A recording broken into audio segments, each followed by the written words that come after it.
Hello and welcome to the 8th video of the Perun Santis video series.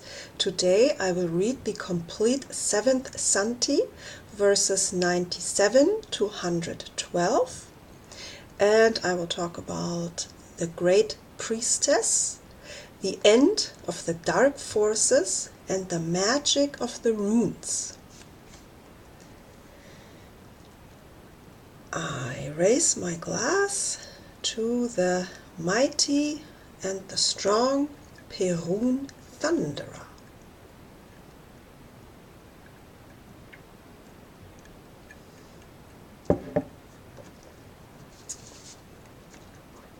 And so it begins. Vedamir, warrior of the Aryan kin, spoke to Perun these words. Tell us, our light leader, will the great sage save sacred faith of our progenitors from alien enemies in the sacred land of the heavenly kin? I ask you because we are relatives of the kin of 3 moon. So this guy's name is Vedamir, Veda, knowledge, wisdom, and Mir, that's the M in Ra Emcha, the female energy. The light god answered the warrior, Listen to me, fine young man.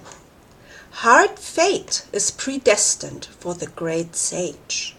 Incomprehension of the people will surround him, because ancient wisdom will become unintelligible for many kins of the great race and the heavenly kin. And his task will be to explain to people the fundamentals of ancient knowledge and meaning of rune images, saved in the laws of the united God Creator. And I've already talked about the frequencies and the vibrations and the forming of matter through the spoken word, through sound waves, and how the creation of the world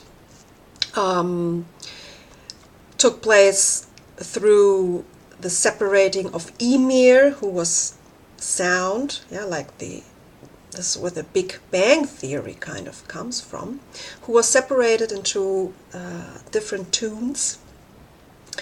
And the runes can be seen as a depiction of cosmic sound. Verse 99. A great priestess will bring new life to the scopes of the sacred land of the race. And all kins of the great race and descendants of the heavenly kin will recognize the life-bringing light of ancient wisdom, which is kept by sages of the great temple of Inglia. She will consolidate happiness and righteous life on the whole land of the race, in order that the world light soul Jiva would find shelter for itself in the heart of every human of the heavenly kin and the great race, beginning with the resurrection of the Aryan Asgard.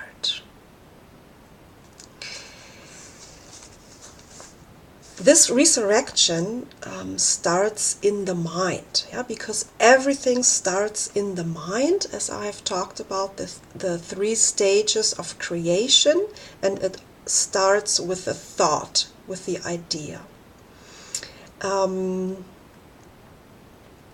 So it's really all about the mind. And so the resurrection of the Aryan Asgard, I mentioned the Irish people before, and a few months ago I was talking about the revenge of the Irish, the revenge of the Druids. That was when this despicable character who plays the role of the Pope went to Ireland. I had a feeling about that, and anyway, I just recently found out that our favorite Loki character, our favorite bad orange man, has just appointed 2 new justices for the Supreme Court, the highest court in the United States, Gorsuch and Kavanaugh, and they are Irish. So, I mean, they're obviously born in America, but they have Irish blood. And there's a third one, Kennedy, also. So we have 3 Irish descendants on the Supreme Court now, and I find that very interesting. So maybe this revenge of the Druids is yet to come.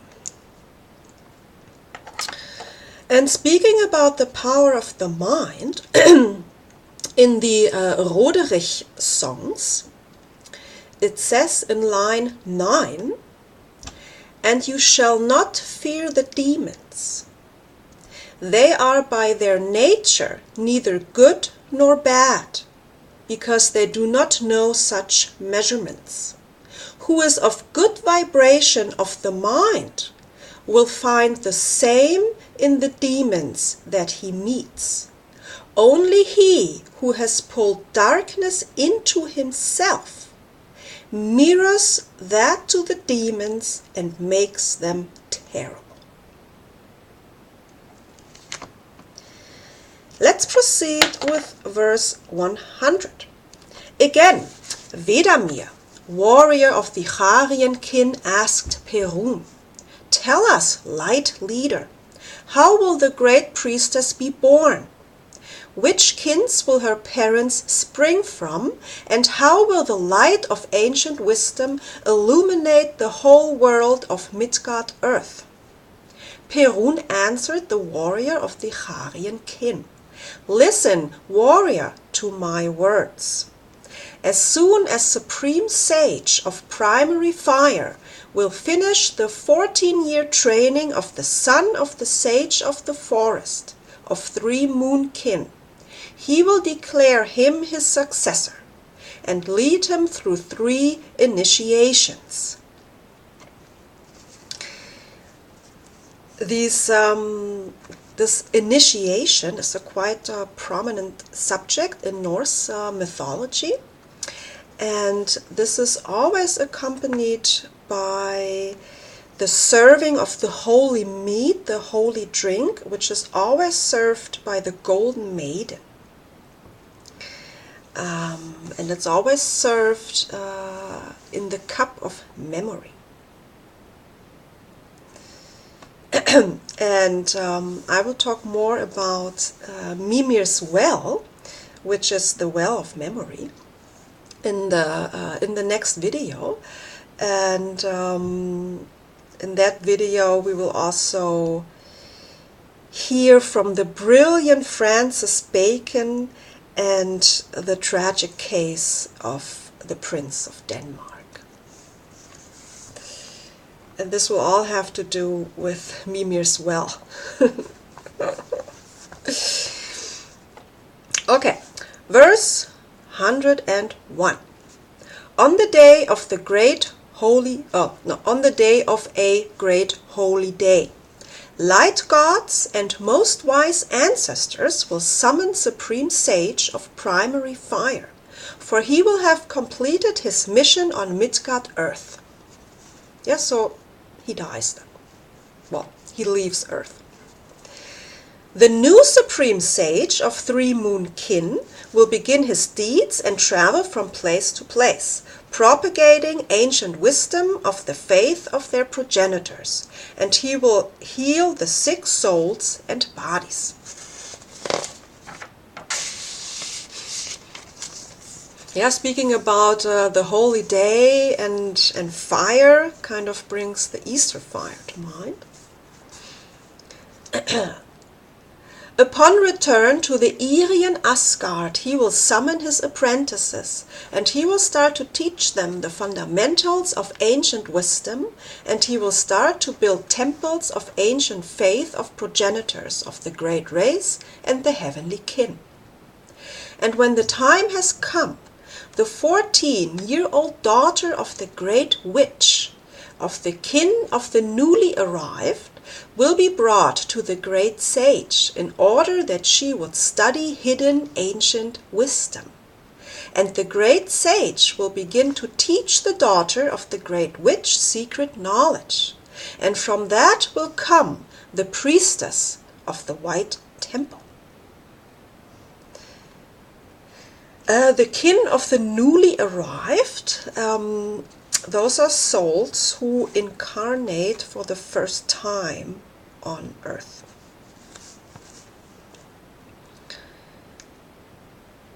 And her mother, the great witch, will heal souls and bring up children of the kins of the great race and the heavenly family.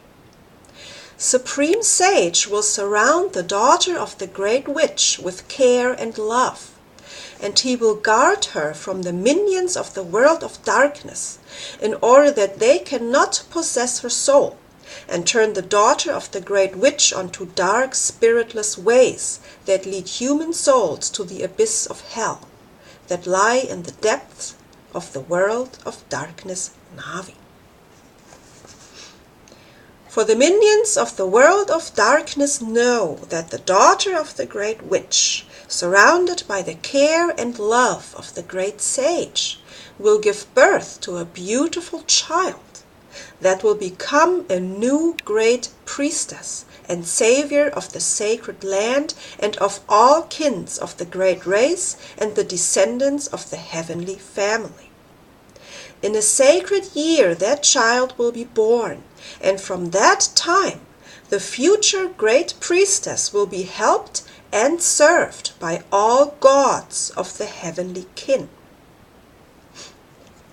So when they speak about bringing up children and giving birth to a child, this is all to be understood metaphysically. So yeah, it doesn't mean that she's actually giving birth to a human child. Yeah, it's all about the mind. It's all about the mentality.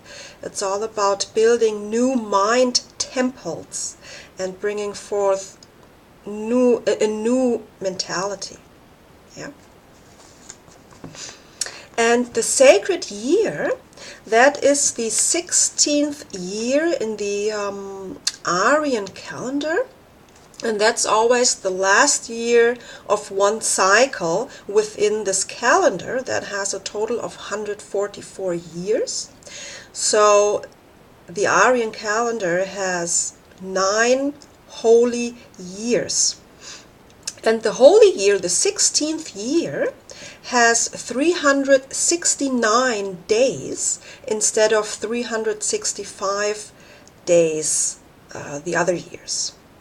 So we today, every 4th year, we have one more day. So, and they have every 16th year, they have 3 more days. 4 more days. So that's how it works. The holy year has 369 days. Verse 105. Mother Earth herself will give food to her, and the celestial cow Sea Moon will give milk to her. Gamayon, the prophetic bird, will sing to her the songs of saved ancient great wisdom.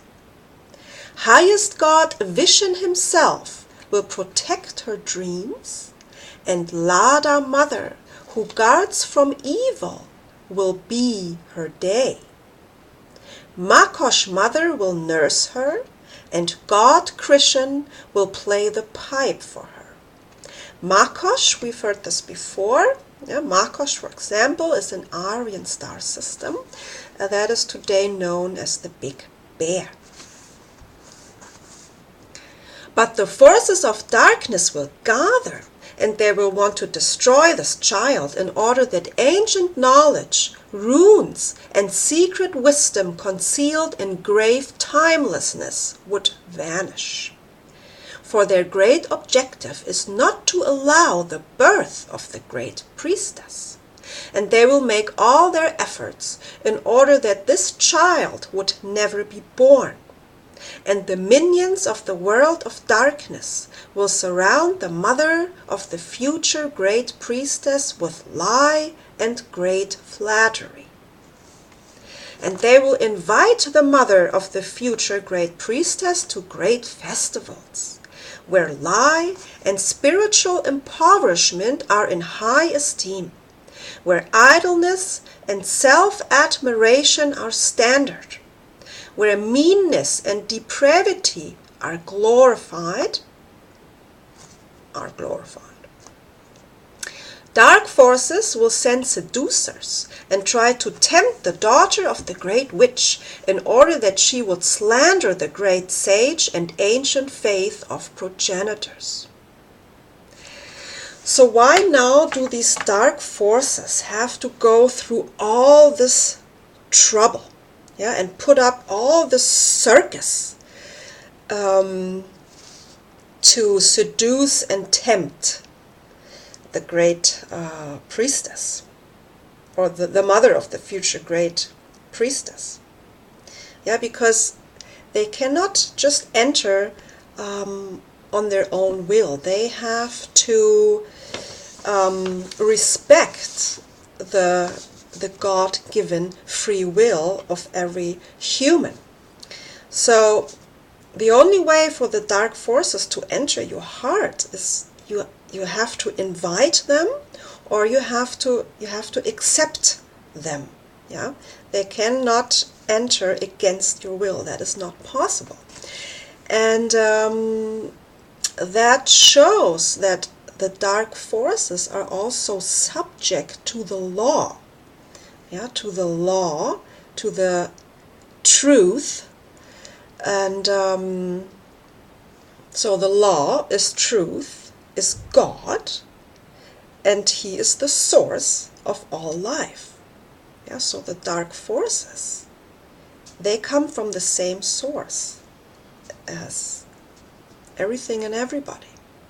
So, and when God is the truth, then the other side of truth is lie.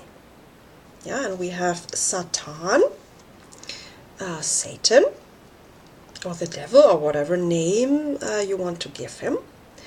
So he is the other side of God. He's the truth negator.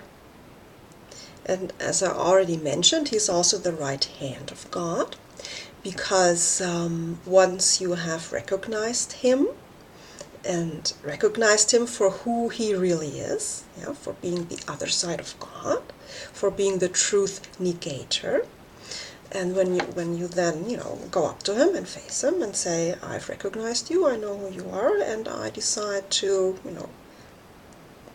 go on the other side, then he will bow his head in respect to you, and he will step aside. Satan, the truth negator, will then step aside, and he will give way towards the kingdom, and then he becomes Lucifer, the light bearer, because then he becomes the one who gives way onto the golden way.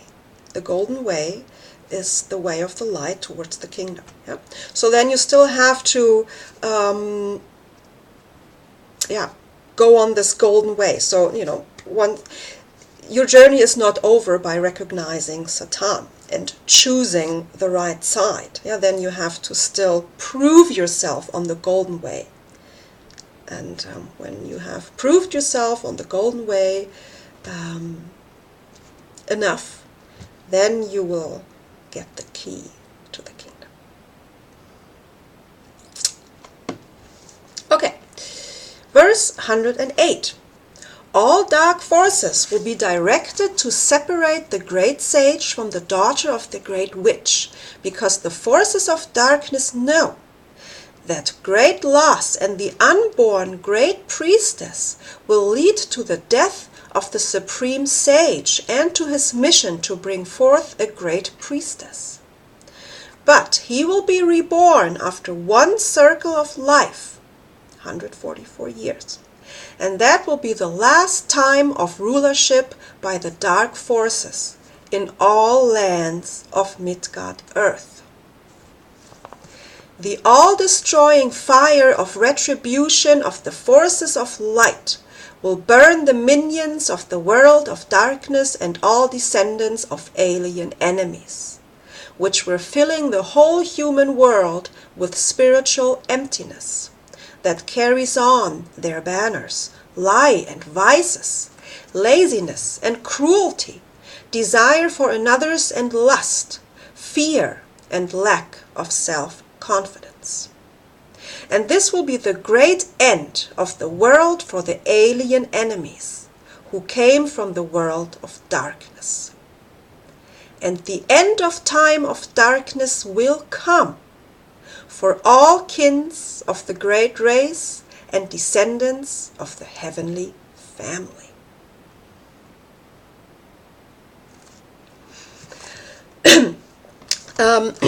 As I talked about this big loop, this big eternal loop, cycle of light and darkness, you know how this cycle turns. And after Atlantis, we were going cycle of light, and then Atlantis, and then cycle turned and we went the other way and we entered the world of darkness. And now we're on the verge of leaving the cycle of darkness and entering the cycle of light. And so we're right there on the crossroads right now. The old world is going down and the new world is coming up, and we are here right now. And they're fighting. The old world does not want to let go and does not want to let the new world rise. So it's kind of jumpy, but we're getting there. So these are very exciting times. Remember my words, glorious sages of the gods, of the great race and the heavenly kin, and you, witchers, silver-haired, and you, sages, most wise. Inscribe their runes in Santis and on stones, in your temples and sanctuaries, in order that your descendants will remember grave times, which will be brought by Time River on its transient waves, and that they will be ready for grave tests. Yeah, because, obviously this turning of the cycles is not going to be an easy ride. This will also involve hard times. Yeah, so it's going to get worse before it gets better. If the descendants of your kin save in memory these words, and many forces for defense of the faith of the wise progenitors unite, nothing will save the enemies of the great race and the heavenly kin from destruction by the fire of retribution of the light forces. For those of the human children who walk on the way of the forces of light will be saved. But those who walk on the way of the forces of darkness will find death. By the will of God Svarog, my Father, I have told you about the eternal laws of the universe, and about grave tests along Svarogic cycle and 99 circles of life, which will take place in the future on Midgard-earth. This great destiny must be fulfilled by you and your descendants, in order that everything predestined by the great Ra-Emcha would come true on the surface of the shining waves of Time River, and its fulfillment is supervised by the God of numbers.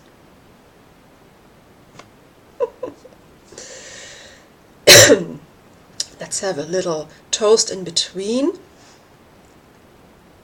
to the God of numbers.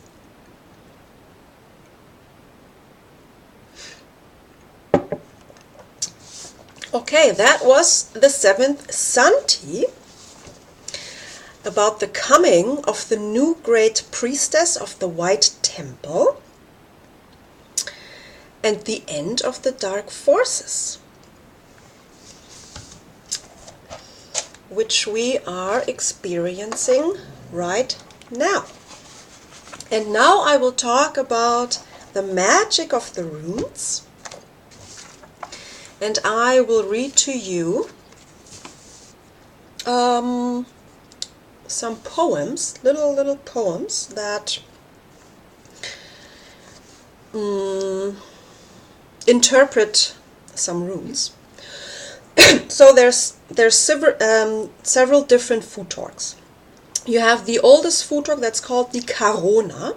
The Karona futork is, as I just said, the oldest one, and it has 256 runes. And out of these 256 runes, you have 144 main runes and 112 complementary runes. So, and nowadays, the most so if you go on the internet and you look for a futork, you will probably find the 24 symbol futork. That's usually the one that's being used today. I'm using a different futork. I'm using the 18 symbol futork because 18 is 9. And this is also the futork closest to Udin. And yeah, this is just the one that resonates with me. I've been working with this one, and that just, yeah. So if you were to read 10 different books on the runes, or if you were to consult 10 different experts about the runes, you will get 10 different interpretations of the runes, because it's an individual thing. Yeah, although the end goal of every seeker, of every truth seeker, is the same, yeah, the way to get there is different. We're all on our own individual path. Yeah, and everyone has to learn different lessons and go through different things to, reach that goal, and to find his way back home to origin.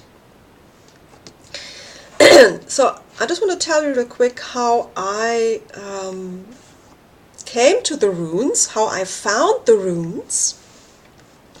That's quite a peculiar story. That was 5 years ago, and I went. So at that moment, I had no idea. I didn't know anything about Norse mythology. Yeah, I've studied Greek mythology, Oriental mythology, and different stories, different mythologies, but I never heard of the Norse mythology. I never heard of the Norse gods. I had no idea that this even exists. Yeah. So anyway, so one day I went out of my way to go to a very particular store to buy a very particular gift for my sister. So I had to take the bus. I had to leave my little safe space and go out into the to the real world.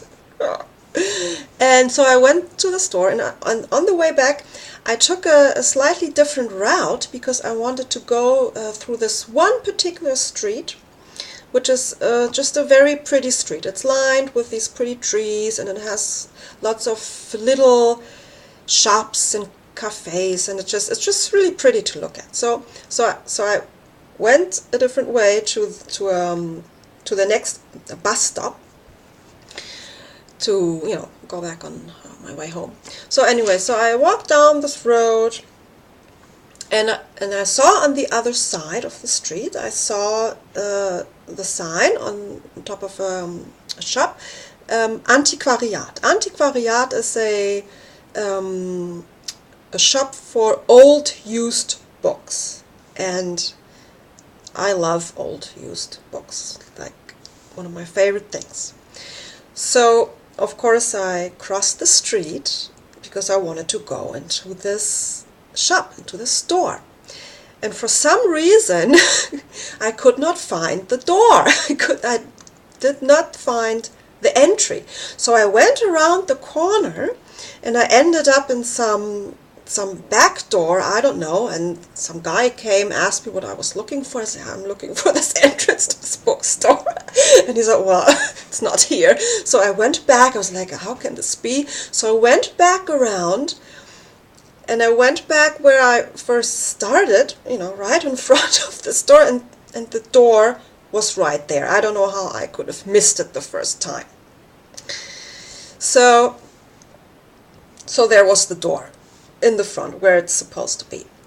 Okay, so I went inside this store, and the first thing I saw, I didn't see any books. So I thought I was in the wrong store because it was full of little, these mobiles hanging from the ceiling and all kinds of esoteric stuff everywhere, and the light was kind of dimmed, and it was really crowded. There was lots of people. So my first impression was, this is not exactly the place I want to be. so for the second time, I was thinking, well, maybe I should just leave. But then I didn't, and I walked through, and then I found in the back of the store, so you had to go through all this stuff first, and in the very back there were like a few shelves with books, and that was their old used bookstore thingy. So I was a little disappointed at first, but I thought, okay, now I'm here, now I'm going to look around. And I looked around, and then a basket on the floor in the corner caught my eye. So I went to this basket, and I kneeled down, and I went through this basket, and this is what I found. I show you what I found. So this was in there, and this is a little sack, and it was strapped around this book with a really thick rubber band. Like, it was strapped on many times, like this. So anyway, but I was interested in this book, right? So, and as you may have noticed, I'm not mirrored today, so that you can see all these things and the runes I'm going to show you. So anyway, so this is what I found in this basket. And this little sacky thing, I wasn't interested in the sacky thing at all. So I unwrapped it. I took the rubber band straps off. And I was thinking about just leaving the sack in the basket, because I thought, what's the sack all about? I don't need this. So anyway, I opened this book, and first thing I saw is this.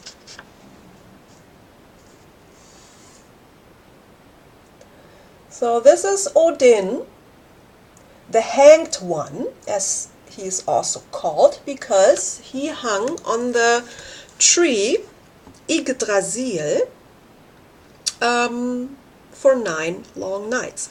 So you have this picture, and besides this you have a little part of the poem.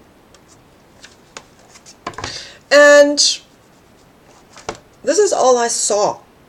And when I saw this, I didn't, as I just said, I didn't know about the Norse gods. I've never heard of Odin. Well, I did know a dog that was called Odin once before, but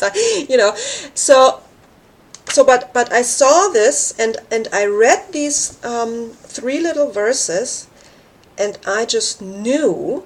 And when I'm talking about this now, I'm getting teary eyes, because anyway, I knew I had to buy this book. I just knew. I didn't know why.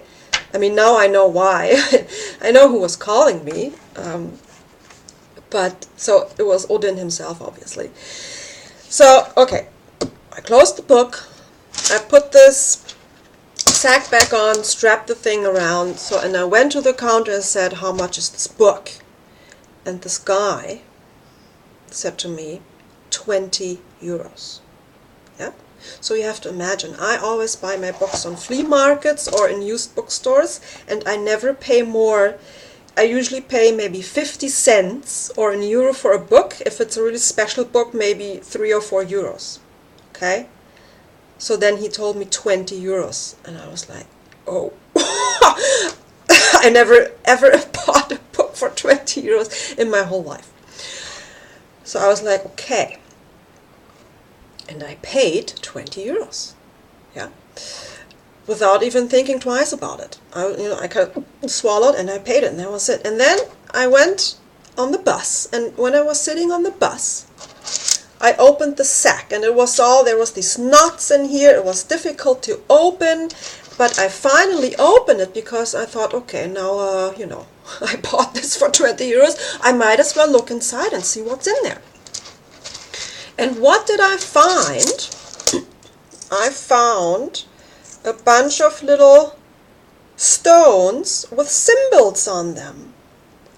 And I didn't know what these symbols were, but I was like, whoa, I got a sack full of stones, and I was really happy, really excited, because next to old books, old stones is the other thing I love most. Yeah, so I was really happy, and I thought, wow, I did the right thing. I got a sack full of stones. So yeah. So, and then when I got home, that's how it started. That's how I started to study the runes. And this is how the runes found me, or this is how I found the runes, and this is how I found the old gods. And I'm very happy about it, because otherwise I would not be sitting here now. So anyway, now I will tell you more about the runes. The 18 symbol Futork has 18 symbols, 18 runes, obviously, as I have already mentioned. And I wrote a little poetic cycle, and this poetic cycle starts and finishes with the runes, so it's kind of held together by the runes. And I'm reading to you now the verses that describe the runes, and this is the way how I interpret the runes. This is how the runes have revealed themselves to me. Yeah, so this is basically my decoding of the runes. And of course it changes. Yeah, the first time I wrote this was a few years ago, I think maybe 2 years ago. And when I translated this into English for this video, and also when I did the German video, when I looked at it again, I changed a few things. Yeah. So the more I learn, the more pieces of the puzzle I uncover, that's of course that's why things change. So anyway, here we go. And of course I raise my glass to Odin and the magic of the runes. Cheers.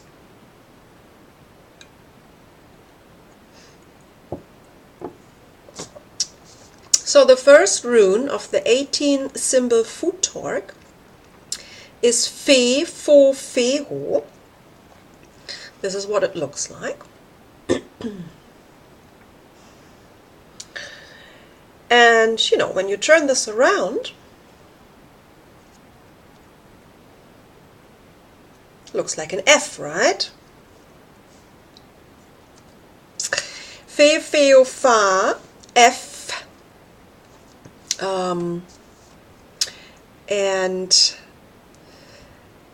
the planet that is associated with this first rune is Jupiter. And Jupiter is also the home of Perun. So anyway, here we go.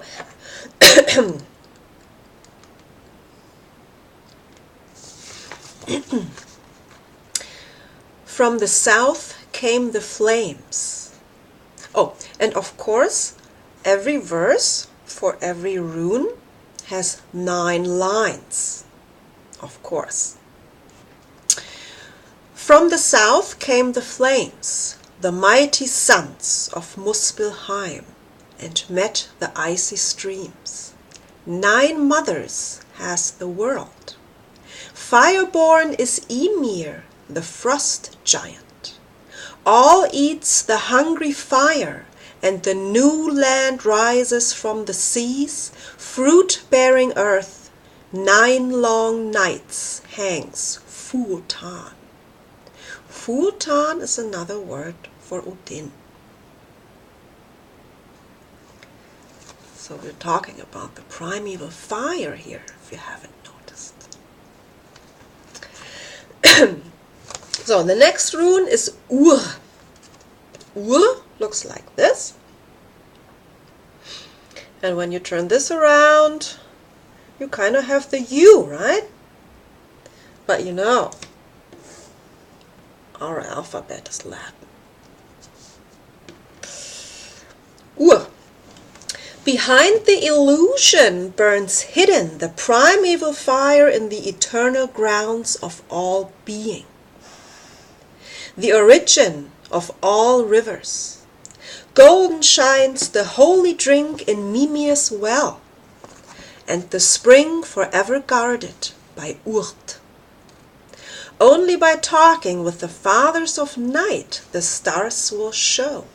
The seeds can only survive in the silence of darkness and snow. Urt is one of the Norns, the ones that decide over destiny. The third rune is Thorn. Tor. Looks like this.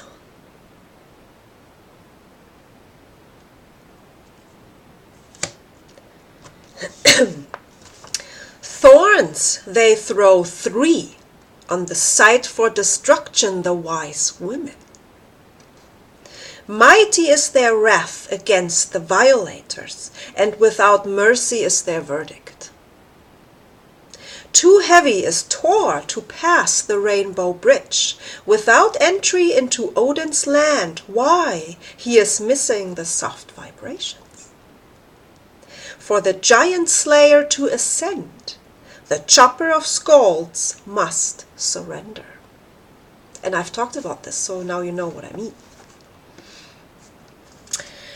The fourth rune, Os or As, looks like this.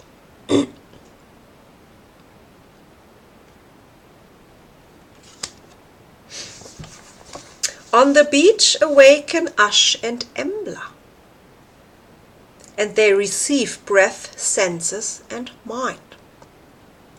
Thoughts are forming words that travel from mouth to mouth. Forth go the Aesir. Far they move away from shore, and losing trust in their own senses. They turn blind to what it is that keeps the inner working of the world alive.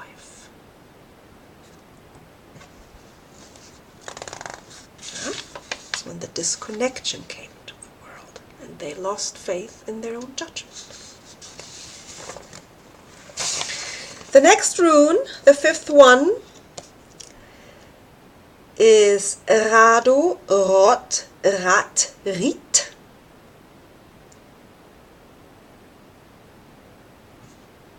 R. Quite obvious. This streams of the ages are moving. Rita's wheel spins rituals. With the Ur-law she speaks her counsel. With Forseti she travels, who directs those in need of his judgment. Heimdallur's children lose their sight. The ship goes deep astray. Faster and faster they turn, far falls the apple from the tree. More and more they lose their way. Ah, yeah.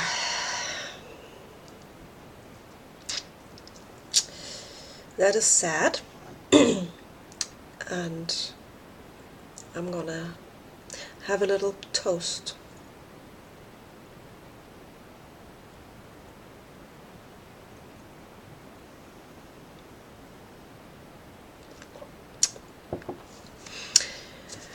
For the children, that they may find their way again. The next rune is the Ka rune. Ka or Ken. The Ka, like in Karuna. The Ka rune represents the female principle of the cosmos, and is also associated with the planet Venus.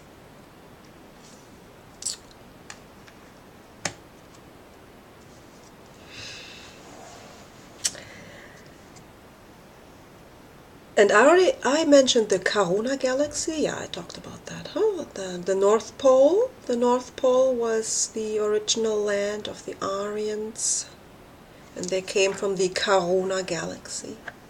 Yeah, I did. Okay, Ka or Ken.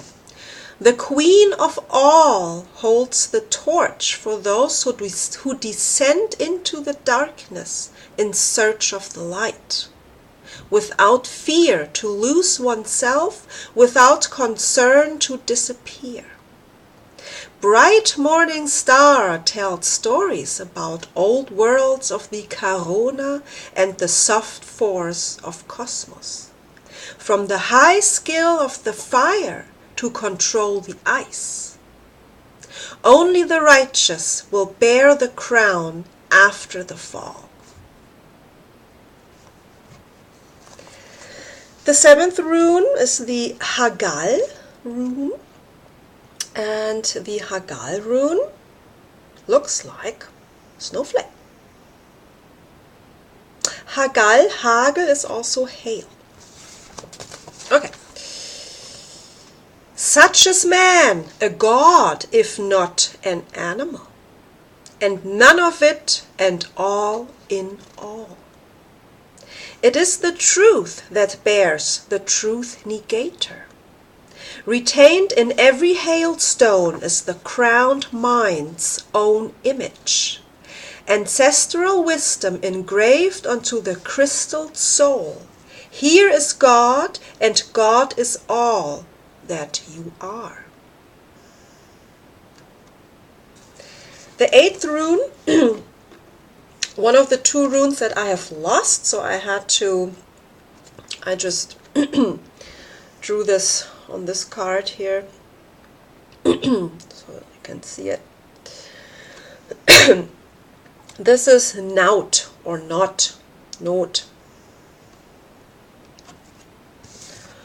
Old Norns weave the threads of fate in favor of necessity. Deciding over life and death, they bring misfortune the young soul. The monarch flies only after the caterpillar dies. Only those who know how to bleed will become the master of the sword. The ninth rune is the Is rune. I've showed this one before. We talked about this before, because the Is rune represents self-control, self-mastery, and magic. I've talked about this when I talked about imagination and responsible creating.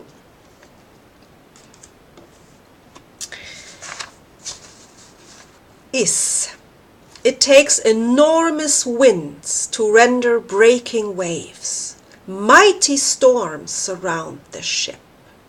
Do you know to turn floods into ice? The magician controls the all-creating force. He is creator and creation, and he is all that is the shivering voice of cosmos. Do you know to master yourself? Yeah, the Is rune also, as the Ka rune, represents the female principle of the cosmos. The Is rune represents the male principle of the cosmos. The 10th rune is the Ar rune. The Ar rune is associated with the sun. Sol. And here we go. Primeval fire ignites the golden maid to glow in all her splendor for Ahriman, the son of man. Beautiful Baldur dreams of his own demise. Bright shining God calls upon himself 3 dark nights. And the light god's fate was sealed by the woman. With joy comes beauty, the founder of creation. And I told you the story about Baldur's death, so now you also know what's behind this verse. The next rune is actually called Sol, or Zik. Looks like this. When I did this video series in German, I had to warn before showing the symbol, because Germans are so brainwashed that you know, they might faint when they just look at this. So this is the symbol for Sol or Zik.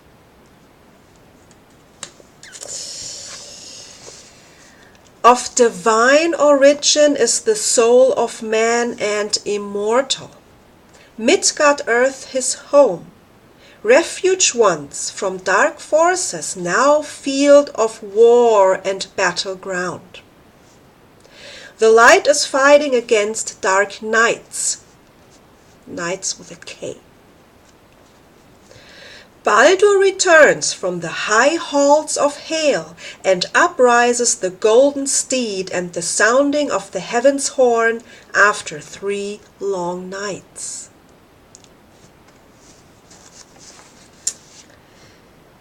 So it's going back up. The 12th rune is Tyr. That's a sign of Tyr. And Tyr, who is another Norse god, is also associated with Polaris, the North Star.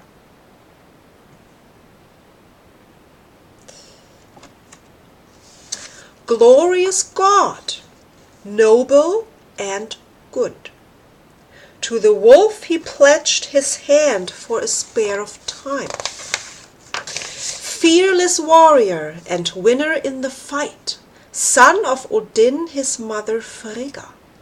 It is he who drives the spear on the hanged one's command.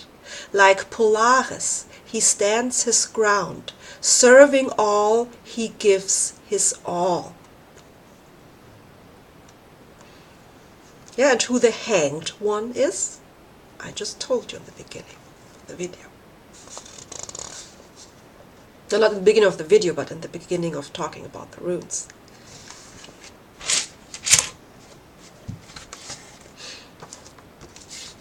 The hanged one. And Tyr is the one who stabbed him with a spear. So that the inside can come outside.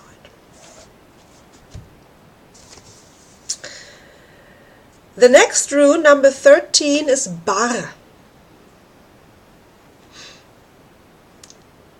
You can see the bee, right?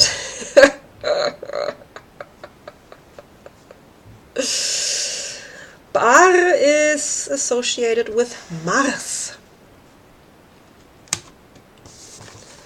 Fallen from the giving bear mother has Yggdrasil's seed into the world of greed wolves, not to her liking, for she is used to much brighter worlds. Hardship is the companion of the wandering learner. He carries himself and the weight of all deeds. He who hears the music of the birches will find his way through earthly life. The next rune, this is also one that I lost. The symbol looks like this. This rune is called Laf Lap Life Leip. Turn around. Kind of see the L. Let's see what's hiding behind that symbol. One drop of water only holds the entire ocean of the earth, traveling through all nature's bodies since the beginning of the worlds, the planet walker. In the rivers he runs, on the waves he rides and carries forth the pictures of the story, salvation bringing donor of life, mirror image, and sailor's grave. The next rune, 15, is the Man rune.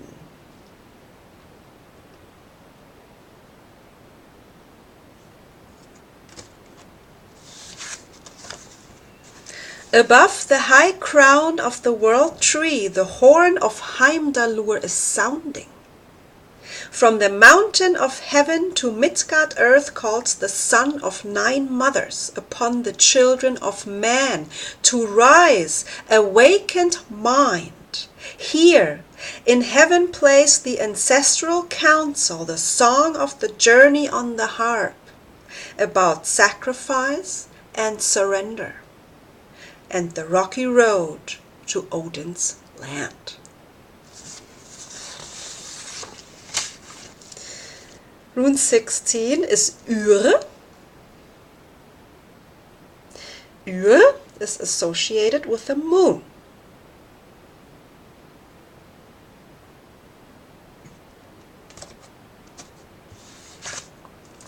Deep in the earth lie the roots of matter. There is its beginning and there is its end, where hail rules and all rivers spring from.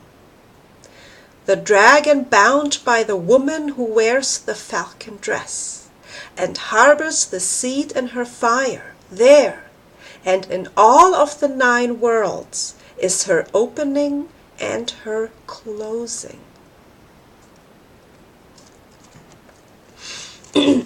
And I will tell you the little secret behind this. The woman wearing the falcon dress is Freya, and Freya is the ruler over all 9 mortal worlds. So she's also the ruler of Hel, and Hel is the goddess of the underworld, the daughter of Loki, and Freya and Hel are one and the same. But that's a secret.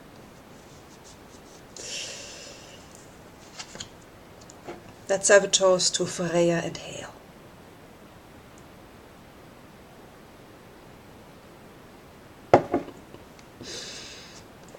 Rune 17. E.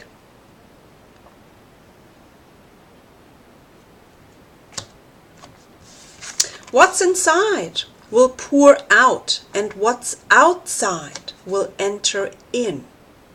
Between breath in and out lies the holy union of light and darkness, of life and death.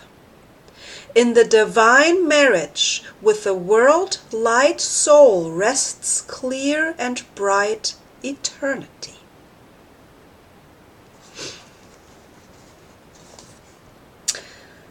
So it's about the holy union, and the word Ehe in German is marriage.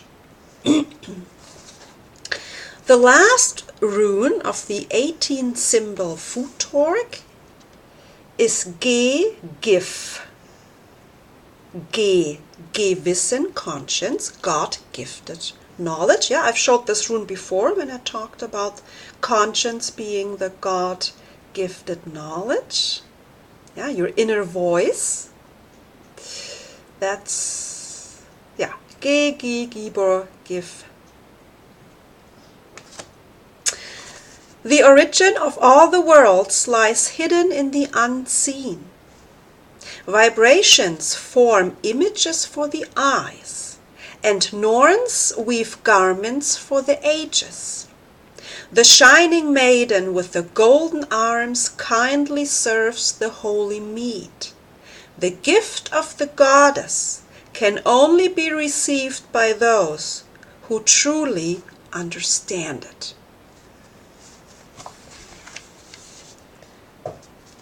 Without understanding, you will never get the key to the kingdom of the law. There is no way to cheat yourself in. On that note, I raise my glass to the turning of the cycle. I raise my glass to the end of the rule of the dark forces. I raise my glass to the resurrection of the Aryan Asgard and the new foundation of the White Temple and the coming of the Great Priestess.